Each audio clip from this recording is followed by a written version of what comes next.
এদিকে জাতীয় নির্বাচনে জামায়াতে ইসলামীর কয়েকজন নেতাকে মনোনয়ন দেওয়ায় ক্ষোভ জানিয়েছে ৭১-এর ঘাতক দালাল নির্মূল কমিটি ও হিন্দু বৌদ্ধ খ্রিস্টান ঐক্য পরিষদ। জাতীয় প্রেস ক্লাবে সংবাদ সম্মেলনে সংগঠন দুটি নেতারা বলেছেন, রাজাকারের পদচারণায় জাতীয় সংসদ কলঙ্কিত হোক, জাতি তা চায় না। এই সময় রাজনৈতিক দলগুলোর কাছে ১২ দফা দাবি তুলে ধরা হয়। বাবুদ আজমির প্রতিবেদন দেখুন। জাতীয় নির্বাচনের রাজনৈতিক দলগুলোর কাছে প্রত্যাশা এবং সংখ্যালঘুদের নিরাপত্তা নিশ্চিত করা সহ বিভিন্ন দাবিতে যৌথভাবে এই সংবাদ সম্মেলনের আয়োজন করে ৭১-এর ঘাতক দালাল নির্মূল কমিটি ও হিন্দু বৌদ্ধ খ্রিস্টান ঐক্য পরিষদ। এ সময় বক্তারা বলেন, লাখো শহীদের রক্তে গড়া বাংলাদেশের সংসদ কোনো স্বাধীনতা বিরোধী ও মানবতা বিরোধীদের পদচারণায় কলঙ্কিত হোক, জাতি তা চায় না।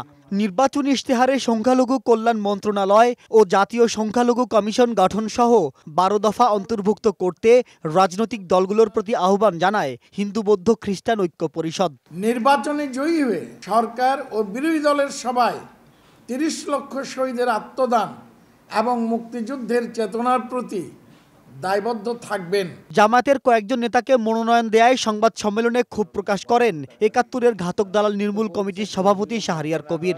নির্বাচনী প্রচারণায় ধর্মীয় স্থান যেন ব্যবহার করা না হয় সে বিষয়ে কার্যকর ব্যবস্থা নিতে নির্বাচন কমিশনের প্রতি আহ্বান জানান তিনি। আমরা চাই না ৭১-এর কোনো গণহত্যাকারী মৌলবাদী সাম্প্রদায়িক অপশক্তি এই সংসদে তাদের পদচারণা ঘটুক। যারা ধর্মের নামে রাজনীতি করে সেই রাজনীতির সংবিধানে নিষিদ্ধ ছিল, আমরা সেই সংবিধানটি ফিরে পেতে চাই। সবগুলো রাজনৈতিক দলের ইশতেহার এটা থাকতে হবে। শান্তিপূর্ণভাবে ভোট দেয়া ও সাম্প্রদায়িক সহিংসতা না হওয়ার ব্যাপারে মনোযোগী থাকতে রাজনৈতিক দলগুলোর প্রতি আহ্বান জানায় ৭১-এর ঘাতক দালাল নির্মূল কমিটি।